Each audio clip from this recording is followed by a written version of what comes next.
الحمدللہ رب العالمین والصلاة والسلام علی رسولہ الامین وبعد فاعوذ باللہ من الشیطان الرجیم بسم اللہ الرحمن الرحیم ذالک الکتاب لا ریب فیہ ھدی للمتقین۔ معزز ناظرین، قرآن کریم کی اس محفل میں آپ کا استقبال ہے۔ خلاصہ قرآن کریم کی اس مجلس میں ہم ایک پارے کے اندر اللہ تبارک و تعالیٰ کی طرف سے بیان کی گئی بنیادی ہدایتوں پہ غور و فکر کی نگاہ ڈالنے کی کوشش کرتے ہیں۔ آئیے ان ہدایات سے اپنے آپ کو منور کرتے ہیں اور اللہ تبارک و تعالیٰ کے کلام سے اپنا رشتہ جوڑنے کی کوشش کرتے ہیں۔ قرآن کریم کی ایک ایک آیت اس لیے ہے کہ ہم اس پہ غور کریں، اپنی زندگی کو سنوارنے کی کوشش کریں، اسی کی طرف لے جانے کے لیے دراصل یہ ایک ذریعہ ہے کہ ہم بنیادی ہدایات پہ غور کریں۔ ہم جب 8واں پارہ کھولتے ہیں، اللہ تبارک و تعالیٰ کے کلام سے اپنے آپ کو منور کرنے کی کوشش کرتے ہیں، تو یہ حقیقت بیان کی گئی ہے کہ تمام لوگ ایسے نہیں جو حق قبول کر لیں۔ کچھ لوگ ایسے ہیں کہ اگر ان کے سامنے ان کے مطالبوں کے مطابق بھی ساری نشانیاں پیش کر دی جائیں تو بھی وہ قبول نہیں کریں گے۔ وہ جو چاہتے ہیں اگر ان کی بات مان بھی لی جائے پھر بھی وہ قبول کرنے والے نہیں ہیں۔ وہ لاکھ بہانے بنا لیں گے، لاکھ بہانے بناتے ہیں، اس لیے بناتے ہیں کہ وہ حق کو قبول نہ کریں۔ ان کے پاس فرشتے بھی اگر بھیج دیے جائیں، اگر ان کے سامنے مردے اٹھ کر بات کرنے لگیں، تمام موجودات بھی اگر ان کے پاس ان کی آنکھوں کے روبرو لا کر جمع کر دیے جائیں تب بھی یہ ایمان لانے والے نہیں ہیں۔ یہ لوگ بہانہ باز ہیں، تو ایسے لوگوں کے بارے میں بہت زیادہ پریشان ہونے کی ضرورت نہیں ہے۔ پھر بتایا گیا ہے کہ اللہ تبارک و تعالیٰ کا یہ کلام سچا ہے، انصاف کے اعتبار سے، سچائی کے اعتبار سے یہ کلام کامل ہے، اس میں کوئی رد و بدل نہیں ہو سکتا۔ اللہ کے نبی صلی اللہ علیہ وسلم کو یہ بات بھی سمجھائی گئی ہے کہ اکثریت کے چکر میں پڑنے کی ضرورت نہیں ہے۔ اگر آپ لوگوں کی بات مانیں گے تو لوگ تو آپ کو گمراہ کر دیں گے۔ آپ کو اللہ تبارک و تعالیٰ کی بات ماننی ہے۔ اہل ایمان کو اللہ تبارک و تعالیٰ کے کلام، اللہ تبارک و تعالیٰ کے احکام کے مطابق چلنا ہے، ورنہ اگر زیادہ تر تعداد کو دیکھنے کے چکر میں رہیں گے تو گمراہ ہو سکتے ہیں۔ اللہ تبارک و تعالیٰ نے رسول پاک صلی اللہ تعالیٰ علیہ وسلم کو مخاطب کرتے ہوئے فرمایا ہے وَإِن تُطِعْ أَكْثَرَ مَنْ فِي الْأَرْضِ يُضِلُّوكَ عَنْ سَبِيلِ اللَّهِ وَإِن يَتَّبِعُونَ إِلَّا الظَّنَّ وَإِنْ هُمْ إِلَّا يَخْرُصُونَ۔ یہ اٹکل پچو باتوں کو مانتے ہیں، وہم و گمان میں جیتے ہیں، اس کی پیروی کرتے ہیں۔ اگر آپ ایسے لوگوں کی بات ماننے لگیں تو آپ گمراہ ہو جائیں گے، وہ گمراہ کر دیں گے آپ کو۔ اللہ تبارک و تعالیٰ کے احکام پہ چلنا ہے، اللہ کے دین کے مطابق زندگی گزارنی ہے، اسی میں بھلائی ہے، لوگوں کی باتوں میں نہیں آنا ہے۔ پھر اللہ تبارک و تعالیٰ نے کھانے پینے کے احکام بیان کیے ہیں اور بتلایا ہے کہ جن پہ اللہ کا نام لیا گیا ہے وہ کھانا کھانا ہے، جن پہ غیر اللہ کا نام لیا گیا ہے، چڑھایا گیا ہے کسی اور کے نام پہ، وہ کھانا ہمارے لیے جائز نہیں ہے۔ پھر اہل کتاب کے کھانے کے سلسلے میں بھی اللہ تبارک و تعالیٰ نے تفصیل بیان کی ہے اور بتلایا ہے کہ ہدایت و ضلالت کی جو طلب ہے یہ بھی اللہ تبارک و تعالیٰ کی توفیق سے وابستہ ہے۔ اللہ تبارک و تعالیٰ جسے چاہتا ہے ہدایت دیتا ہے، جسے چاہتا ہے اللہ تبارک و تعالیٰ گمراہ کر دیتا ہے۔ ہدایت و ضلالت کا یہ پورا معاملہ اللہ پاک کی مشیت اور اس کی مرضی سے منسلک ہے، اس لیے ہمیشہ انسان کو اللہ تبارک و تعالیٰ سے ہدایت طلب کرتے رہنا چاہیے۔ فَمَن يُرِدِ اللَّهُ أَن يَهْدِيَهُ يَشْرَحْ صَدْرَهُ لِلْإِسْلَامِ۔ اللہ تبارک و تعالیٰ جس کے لیے بھلائی کا ارادہ کرتا ہے، اسلام کی خاطر، اسلام کے لیے اس کا سینہ کھول دیتا ہے۔ وَمَن يُرِدْ أَن يُضِلَّهُ يَجْعَلْ صَدْرَهُ ضَيِّقًا۔ اور اللہ تبارک و تعالیٰ جسے گمراہ کرنا چاہتا ہے اس کے سینے کو تنگ کر دیتا ہے۔ تو یہ جو ضلالت اور گمراہی دونوں یقینی طور پہ ڈائریکٹ براہ راست اللہ تبارک و تعالیٰ سے وابستہ ہے۔ ہمیں ہر صورت میں اس حقیقت کو یاد رکھنا ہے اور طلب ہدایت اللہ تبارک و تعالیٰ سے کرتے رہنا ہے، مانگتے رہنا ہے اللہ تبارک و تعالیٰ سے ہدایت۔ اللہ کے نبی صلی اللہ تعالیٰ علیہ وسلم فرماتے ہیں کہ انسان کا دل اللہ تبارک و تعالیٰ کے 2 انگلیوں کے درمیان ہے۔ اللہ تبارک و تعالیٰ جیسے چاہتا ہے انہیں الٹتا پلٹتا ہے، اللہ تبارک و تعالیٰ پھیرتا ہے۔ تو ایسی صورت میں ہمیں ہمیشہ اللہ تبارک و تعالیٰ سے استقامت کی دعا کرنی ہے، اللہ تبارک و تعالیٰ سے بھلائی پہ استقامت کی دعا کرنی ہے۔ یہ استقامت اللہ تبارک و تعالیٰ کی نعمت ہے، اور اس سلسلے میں کوئی اور ہماری مدد بھی نہیں کر سکتا۔ یہ اللہ تبارک و تعالیٰ سے وابستہ ہے۔ پھر اللہ تبارک و تعالیٰ نے مویشیوں کا ذکر کیا ہے، اور کفار و مشرکین کی جو عملی کیفیت تھی، جو ان کا کردار تھا، اس سلسلے میں ان کی کھلی کھولی گئی ہے۔ وہ کس طرح سے عجیب و غریب انداز میں تقسیم کرتے تھے۔ جب سوچئے جو اللہ پاک کا ہے وہ ہمارے معبودوں تک پہنچ جاتا ہے، ہمارے معبودوں کی طرف بھی جا سکتا ہے، لیکن جو ہمارے معبودوں کا ہے وہ اللہ پاک تک نہیں جائے گا۔ عجیب، پہلے تو اللہ پاک کے ساتھ کسی کو شریک بنانا، اور اس پہ بھی جن کو آپ نے شریک بنایا ہے ان کو ہی ترجیح دینی اللہ تبارک و تعالیٰ کے اوپر۔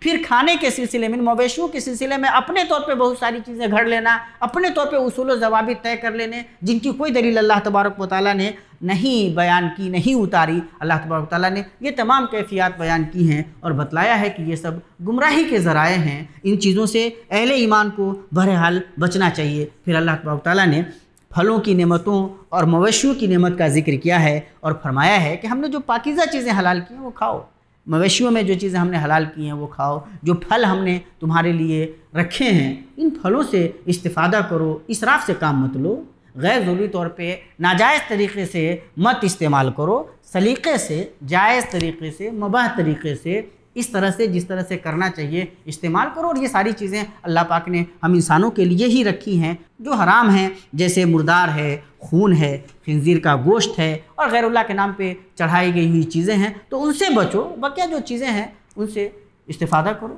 اسراف سے کام مت لو۔ جن چیزوں کو اللہ نے حرام نہیں کیا ہے انہیں اپنے طور پہ حرام مت کر لو۔ پھر اللہ تعالیٰ نے بڑی اہم نصیحتیں کی ہیں کہ اللہ کے ساتھ کسی کو شریک مت ٹھہراؤ۔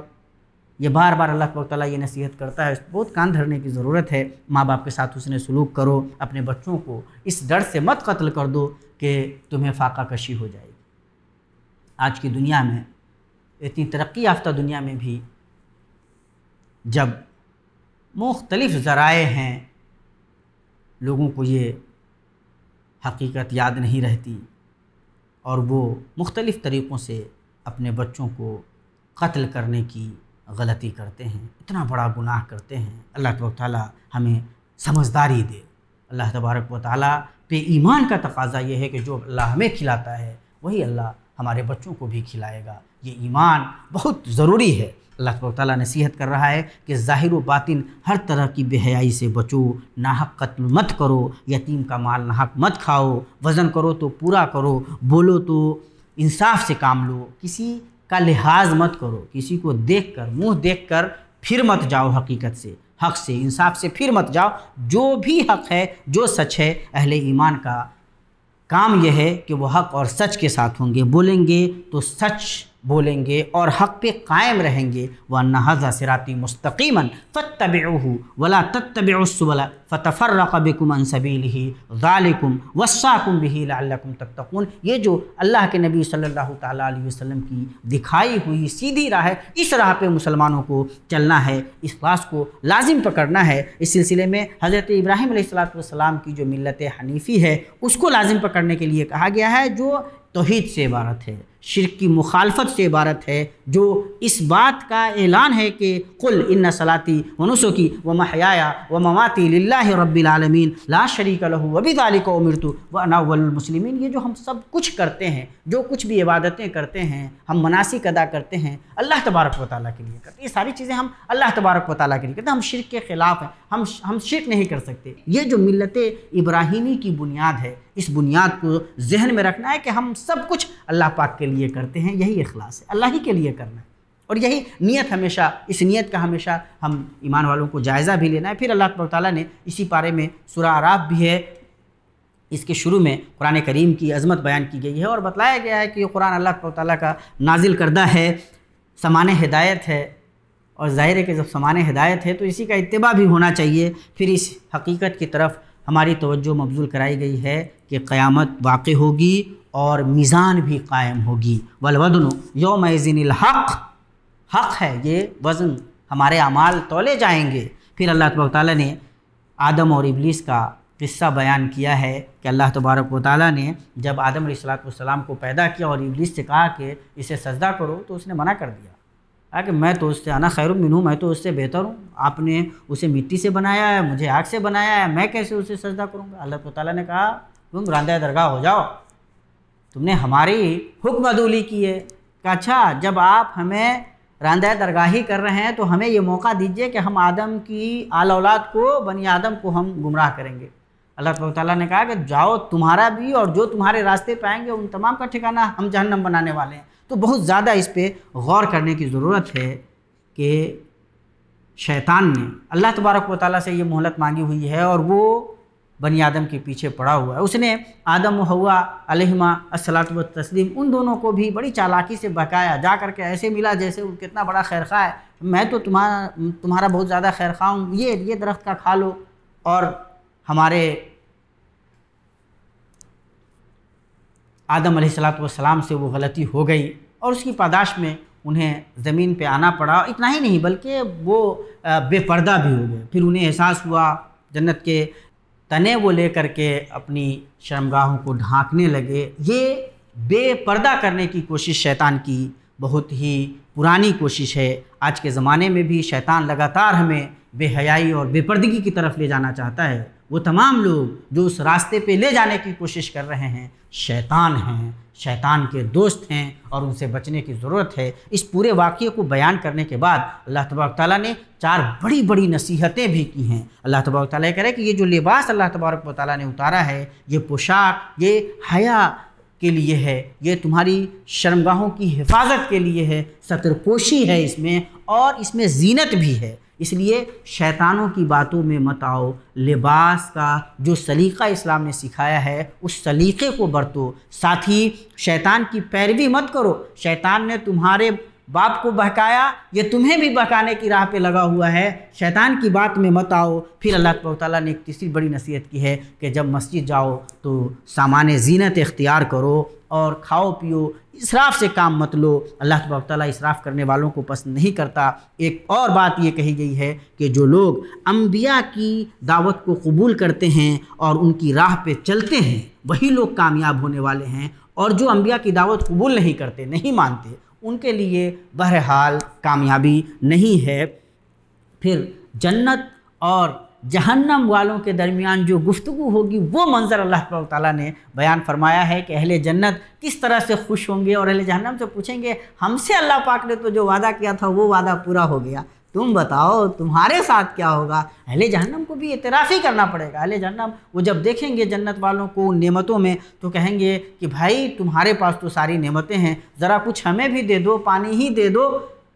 جنت والے کہیں گے کہ نہیں یہ آپ کے لیے نہیں ہے، یہ حرام ہے آپ کے اوپر۔ ایک تیسرا گروہ بھی ہوگا وہاں اہل اعراف، اور ظاہر ہے کہ اس صورت کا نام اعراف ہے، وہ جن کی نیکیاں اور بدیاں برابر ہوں گی، وہ بیچارے جب اہل جنت کو دیکھیں گے تو تمنا کریں گے کہ ہم جنتیوں میں سے ہوتے، اور جب اہل جہنم کو دیکھیں گے تو اللہ سے پناہ مانگیں گے کہ ایسے لوگوں میں سے ہمیں مت بنا۔ ان کا بھی اللہ تبارک و تعالیٰ نے ذکر کیا ہے۔ پھر اللہ تبارک و تعالیٰ نے یہاں نوح، ہود، صالح، لوط اور شعیب علیہ السلام کا ذکر کیا ہے کہ انہوں نے کس طرح اپنی قوم کو ایک اللہ تبارک تعالیٰ کی طرف دعوت دی، برائیوں سے روکا، اور کس طرح قوم نے ان کے ساتھ نافرمانی کی، اعراض کا راستہ اپنایا، اور جب ایسا کیا تو اللہ تبارک و تعالیٰ نے انہیں کس طرح سے عبرت بنا دیا۔ ظاہر ہے کہ جب آپ نبیوں کی تعلیمات کے مطابق نہیں چلیں گے، برائیوں پہ اڑیں گے، نبیوں کا مذاق اڑائیں گے، حقیقت کو قبول نہیں کریں گے، سچ نہیں مانیں گے، شرک نہیں چھوڑیں گے، توحید کا راستہ نہیں اپنائیں گے،